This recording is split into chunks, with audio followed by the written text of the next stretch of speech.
You mentioned the Ghana festival, but you know, it's been so dope. I feel like it's been what 6-7 years now that you and Vic have been back super tight, tight again.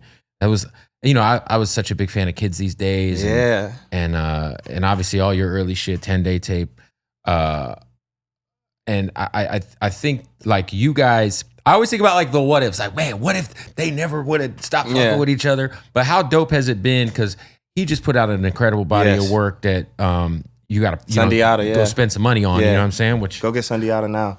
But how dope has that been to just have him back in your life, and you guys have this, you know, you guys just have such a great chemistry together, and you guys are so synonymous with each other. Every time I start trying to tell a story, I get ready to fucking cry. I don't know why. It's like all these are like just like bringing up important parts of my life that happened in the past 6 years. But basically, you know, me and Vic, I tell the story all the time. Me and Vic really, really grew up together, like been through everything together. And he put me in position in a lot of ways. Like I would have never ended up on tour with Childish Gambino, which was a big launch point for my career if he hadn't let me.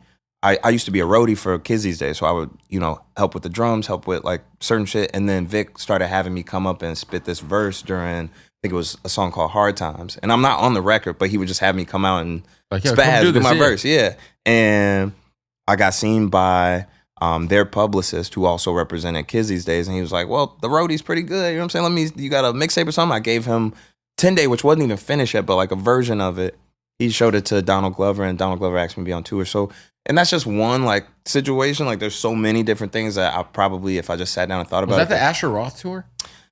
I just know that I saw Asher Roth and Kids These Days live. And this was at South by Southwest. So it was like, they had like probably 6 or 7 shows. I had 3 that all got canceled. But like the peak days of South by when it mattered. South by used to be, that was ground zero for everything. Illmore, the Rap Genius House, you know what I'm saying? Like there's so many stories that came from that.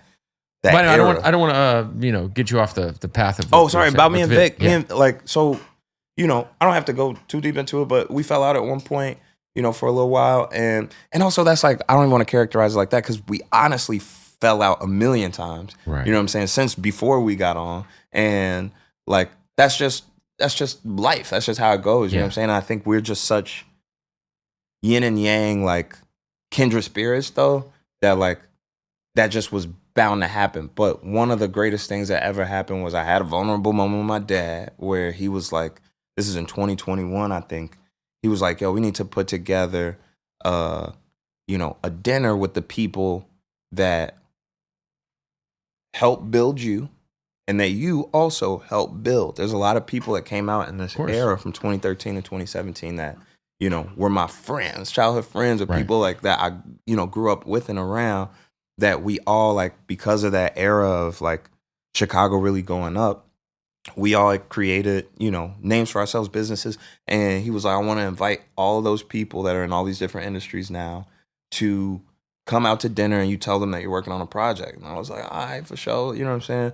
And he was like, who all do you want to be there? And I went through the list of names, and he was like, is there anybody else? And I was like, well, also add Joe Freshgoods. And like, well, is there anybody else? I'm like, oh, well, add Brandon Bro. Oh, well, add blah, blah, blah, blah, blah. And I keep adding people, and he was like, who's the person that you're not saying? And I was like, Vic. Because when it comes to, I'm getting emotional again, when it comes to like sitting in the studio and being my best self and wanting to rap as good as I possibly can, it always comes from sitting next to Vic.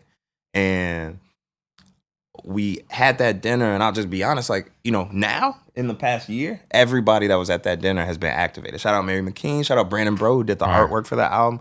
Shout out Joe Freshgoods, just called me the other day. That's great, because you know there was like a conspiracy theory that the artwork might have been AI.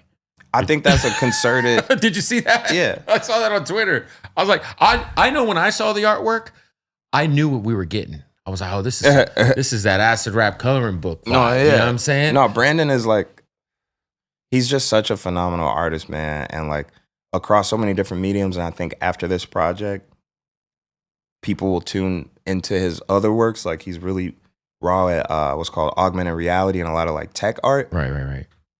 But his style is just, it's like you can't mimic it. There's no AI that can make what Brandon does. Brandon paints naturally, like with oils and acrylics and stuff, but he also, all of my cover arts that he's done, he drew with a fucking iPad pencil. For sure. Yeah. You know what I'm saying? That so happens, like as a digital artist, he's just like super cutting edge. But basically all those people showed up in my life, you know, by I would say February of this year, everybody that was at that dinner got activated somehow. That's dope. But who I will say was activated since 2021 when we had that dinner was Vic. Like we would rent out this crib in LA, and this amazing poet that like kind of raised me and Vic, Aja Monet, not to make it sound like she's that much older than us, but like, you know, somebody that we both looked up to was Aja Monet, and she would come and sit with us and do writing prompts like we used to do when we was in high school in the after school writing programs, and give us different prompts to just, you know, to sharpen our pen literally over and over again. And we made so many songs that I could hear it and I'm like, I'm making screw faces at the verses because I feel like I never heard them before. Right. But like all of that prepared me to make what was Starline. And it was really like a journey that I took with Vic, you know. Shout out to Vic, man. Talk to me. I always say, you know, I forget who we just had on the pod, but we're talking about the blog era, and I'm like, I look at the blog era as the bookend being Chance. I feel like you were the last. Wow, I ain't never heard blog that. era star. That's like fire. You're the last product of the blog era that like really, you know what I'm saying? That's like, deep.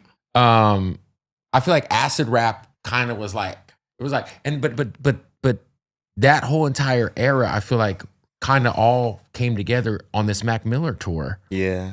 So we look back at this Mac Miller tour. It's Mac, it's you, it's Action Bronson, it's the internet, it's Vince Staples. Vince Staples. I'm forgetting somebody else. It was Schoolboy did a couple of dates.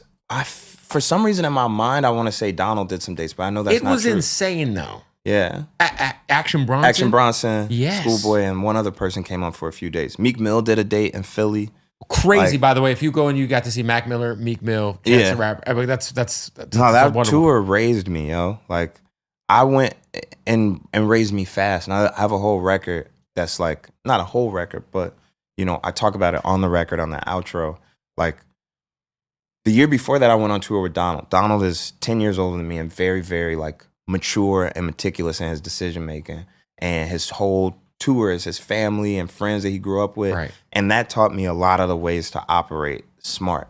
But a lot of like the, you know what I'm saying? They wouldn't let me go to the strip club with them. And like, you know, they just were very protective. Like these was like older brothers in a lot of ways, or even like uncles kind of. And they were young too. I was 21, they were 31. So like, wasn't like but they had a different approach to things than when I went on the tour and we're all kids. You know what I'm saying? Max like maybe 2 or 1 year older than me. Right, you know what I'm saying, Vince? And so on the album, I say we grew up on tour. Like we were actually child stars and we didn't really realize it. But like, cause we felt like I'm 18, I'm 19, I'm, you know what I'm saying? I'm 20, like whatever it is, like I'm going around and I'm an adult. But like really we were having a lot of like premature experiences and like, you know, exposure to things on a level that like, you know, a lot of people don't get to see till they're older or never get to see at all. And I always really, really value that tour and the experiences that I had and the friendships that was made, because it really, really took me a lot of places. Like 10 Day came out and that, you know, that did something for me, especially in Chicago, and it put me on tour. I remember, you know who put me on a 10 day before I saw it on any blogs? What was fucking Freddie Gibbs' old DJ's name from DJ Chicago? Ozone. No. Oh, I'm not shot. Ozone. Sorry. Ozone is my other homie. Damn, shot. Now I'm fucked up. You know what I'm talking about, though? Yeah, I don't want to. Izzo. DJ Izzo, my bad. Izzo. He's like, yo, Kev, you'll like this. And that shit, man. That was the first time I came to LA. I stayed at Izzo's crib. Izzo and Chuck English. When you said blog era, I had to say like Cool Kids, man. The Cool Kids was also like, they're kind of before blog era a little. Like I to think me like that was blog era. When I think of blog era, I think of like Two Dope Boys, of course, Nah Right. I think of Fake Shore Drive. I think of Ill Roots. Yep. I think of like a lot of spaces that I was trying to get onto because I was seeing that the Cool Kids and you know what I'm saying. I really want to say it, so I don't want to fuck up. Dom Kennedy. What was Knowledge's group from Chicago, Kids in the Hall. Yeah. Like all of that stuff was happening while I'm in high school, and we're all thirsty to go to streetwear stores where they're all playing this music and having niggas mixtapes on the counter so you could come in and buy one. And I wanted to be a part of that. This is when I'm 16, 17 years old. So like, I mean, I remember meeting the cool kids at a Wendy's, meeting specific Chuck English when I was a kid. You probably don't even remember this, but as a child, leaving Leaders. By the way, thanks to them they brought snapbacks back, period. That's just a fact. Man, they brought rap back, man. Like, the Cool Kids is one of the most important hip-hop groups, period.